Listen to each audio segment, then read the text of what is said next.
أعوذ بالله من الشيطان الرجيم بسم الله الرحمن الرحيم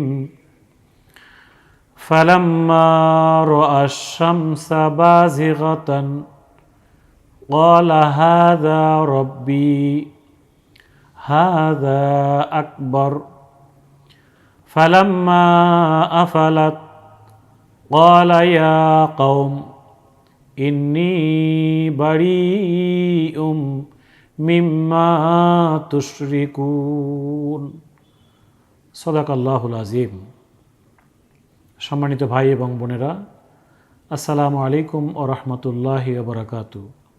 আমি আপনাদের সামনে সূরা আল আনআমের ৭৮ নম্বর আয়াত তেলাওয়াত করেছি। আল্লাহ তাআলা এই আয়াতের মধ্যে যে মেসেজটি আমাদেরকে দিয়েছেন সেটা হলো, এরপর যখন সূর্যকে দীপ্তিমান দেখল তখন বলল, এ আমার রব, এটি সবচেয়ে বড়। কিন্তু তাও যখন ডুবে গেল তখন ইব্রাহিম চিৎকার করে বলে উঠল, হে আমার সম্প্রদায়ের লোকেরা, তোমরা যাদেরকে আল্লাহর সাথে শরিক করো তাদের সাথে আমার কোনো সম্পর্ক নেই। আল্লাহ তাআলা যা বলেছেন মহান সত্য বলেছেন।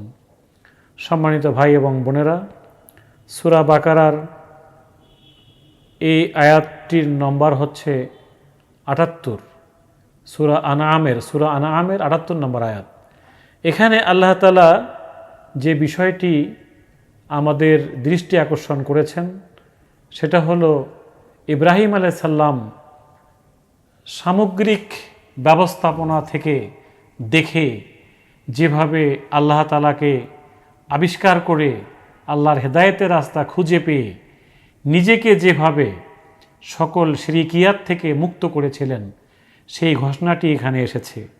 অতএব এই আয়াতের মাধ্যমে আমরা যে বিষয়টি আমাদের সামনে আনতে পারি সেটা হলো, একজন হলেও শিরকিয়াতের বিরুদ্ধে আমাদেরকে দাঁড়াতে হবে। এই সাবজেক্টকে সামনে রেখে আল্লাহ তাআলা এই আয়াতের মধ্যে বলছেন যে ইব্রাহিম আলাইহিস সালাম যে সমাজে তিনি জন্মগ্রহণ করলেন, সমাজের সার্বিক ব্যবস্থাপনা দেখলেন, দেখে তিনি সেই সমাজের লোকদেরকে বললেন যে তোমরা ফি দলালিম মুবিন, সুস্পষ্ট গোমরাহির মধ্যে আছো। তোমাদের মধ্যে অশ্লীলতা, বেহায়াপনা, যৌনাচার, তারপরে তোমাদের মধ্যে সুদ, ঘুষ, মদ, জুয়া, তোমাদের মধ্যে পাপাচার, তোমাদের মধ্যে আল্লাহর সাথে শিরিক করার প্রবণতা ব্যাপকভাবে বেড়ে গিয়েছে এবং এটি কোনো সভ্য সমাজের বৈশিষ্ট্য হতে পারে না। এই ঘোষণা দিয়ে তাদের সামনে দাঁড়িয়ে তিনি আল্লাহর তাওহীদের ঘোষণা দিলেন। সেই বিষয়টি আমরা এখানে দেখতে পাই যে ইব্রাহিম আলাইহিস সালাম তারকাকে দেখে যখন বললেন যে হাজা রব্বি, তারকা যখন ডুবে গেল তখন তিনি বললেন সেটা আমার রব হইতে পারে না। তিনি চন্দ্রকে দেখে বললেন চাঁদ আমার রব হবে। চাঁদ যখন ডুবে গেল তিনি বললেন আমার রব যদি আমাকে পথ না দেখায় দেন তাহলে আমি পথভ্রষ্ট হয়ে যাব। এই আয়াতে আল্লাহ তাআলা বলছেন, তিনি যখন সূর্যের দিকে তাকালেন, সূর্য তারকা এবং চাঁদের থেকে আরও বেশি বড়, আরও বেশি দীপ্তিমান, এই সূর্যকে দেখে বললেন হাজা আকবর, এটাই সবচেয়ে বড়, হাজা রব্বি, এটাই বুঝি আমার রব হবে। ফালাম্মা আফালাত, যখন এই সূর্য ডুবে গেল তখন তিনি বললেন ইয়া কওম, ইউরেকা, আমি পেয়ে গেছি, আমি বুঝে ফেলেছি, আমার সিদ্ধান্ত পরিষ্কার। ইন্নী বারিউম মিম্মা তুশরিকুন, আমি আর এখন তোমাদের সাথে নই, আমি এখন আর তোমাদের সাথে নই, আমি আজ থেকে তোমাদের সাথে সম্পর্ক ছিন্ন করে ফেললাম। বারাআত নামে কোরআন শরীফে একটি সূরা আছে যেটাকে সূরা তওবা বলে। সূরা তওবার আরেক নাম হচ্ছে বারাআত। বারাআত মানে সম্পর্ক ছিন্নকারী। এই সম্পর্ক ছিন্ন করে সত্যের উপর দাঁড়িয়ে থাকা, শিরকিয়াত থেকে মুক্ত থাকা, রাজ পরিবারকে ছেড়ে দেওয়া, যে কোনো ত্যাগ এবং কোরবানির কে বরণ করে নেওয়া, এটা চারটিখানি কথা না। একজন ব্যক্তি হলেও এভাবে দাঁড়িয়ে থাকার মানসিকতা এবং অনুসন্ধানী মন নিয়ে, পর্যবেক্ষণী মন নিয়ে আমাদেরকে এগিয়ে যাওয়া খুবই গুরুত্বপূর্ণ বিষয়। এখানে একটা প্রশ্ন জাগে যে ইব্রাহিম আলাইহিস সালাম কি এর আগে চাঁদ দেখে নাই, এর আগে সূর্য দেখে নাই, এর আগে তারকা দেখেনি, হঠাৎ আজকে কেন তিনি এগুলো দেখে এ কথাগুলো বলছেন? এর অর্থ হচ্ছে যে চিন্তা ভাবনাকারী ও অনুসন্ধানী মন সব সময় এক ধরনের পর্যবেক্ষণ থেকে একইভাবে আলোড়িত হয় না। হেদায়েতের রাস্তা যখন খুলে যায় তখন হঠাৎ করেই তার হৃদয়ের মধ্যে আলো উজ্জীবিত হতে থাকে। একজন কবি সবসময় তার ভাব আসে না কবিতা বলার জন্য, হঠাৎ চিন্তা ভাবনা থেকেই তার মধ্যে ভাব আসে, কবিতার ছন্দ আসে। ইব্রাহিম আলাইহিস সালাম ঠিক একইভাবে এই চন্দ্রকে দেখে, সূর্যকে দেখে, তারকা দেখে তার মধ্যে হেদায়েতের দ্বার খুলে গেছে। এই বিষয়টি আমাদের জন্য চিন্তার বিষয়। আমাদের জন্য চিন্তার বিষয় না হলে আল্লাহ তাআলা এই আয়াতটি আমাদের সামনে আনতেন না। তিনি এনেছেন এ কারণেই যাতে করে আমরা এখান থেকে অনুসন্ধানী মানসিকতা তৈরি করতে পারি, আমরা নিজেদেরকে তৈরি করার জন্য প্রস্তুতি নিতে পারি।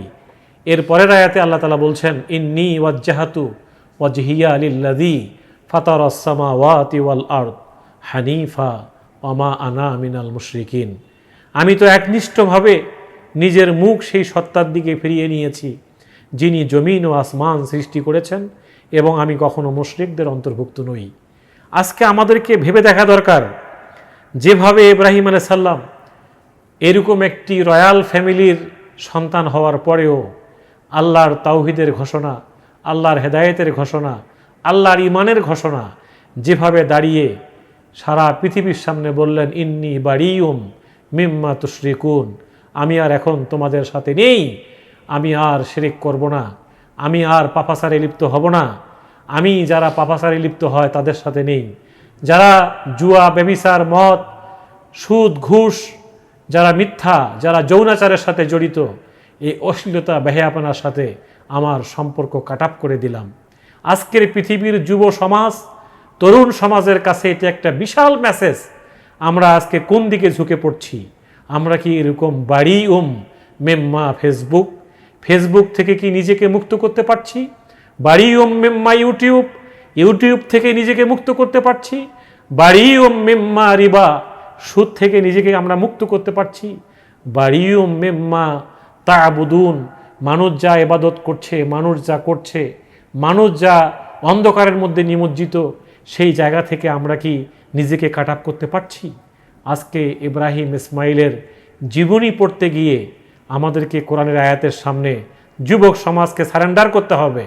আমরা যারা কোরবানি দেব, আমাদের মাথায় এই কথা ঢুকাই নিতে হবে যে আমরা যেন আমাদের সমাজের যেটা খারাপ, যেটা অন্যায়, যেটা মাদক, যেটা ইয়াবা, যেটা আমাদেরকে ধ্বংসের দিকে নিয়ে যাচ্ছে, এই সমস্ত জায়গাগুলো থেকে নিজেকে কাটআপ করে নেওয়া এবং আল্লাহর হেদায়েতের রাস্তার দিকে নিজেকে এগিয়ে নিয়ে যাওয়া, এবং সমাজের অশ্লীলতা, বেহায়াপনা, চুরি, ডাকাতি, বদমাইশি এবং সব ধরনের সুদ থেকে আমরা কি নিজেকে কাটআপ করতে পারছি কিনা, বারাআত করতে পারছি কিনা, বিচ্ছিন্ন করতে পারছি কিনা, এবং এককভাবে হলেও তাওহীদের ঘোষণা দিয়ে দাঁড়িয়ে থাকার সিদ্ধান্ত নিতে পারছি কিনা। তবেই শুধুমাত্র আমাদের কোরবানি কবুল হতে পারে, তখনই আমরা নিজেকে মুসলমান দাবি করতে পারবো।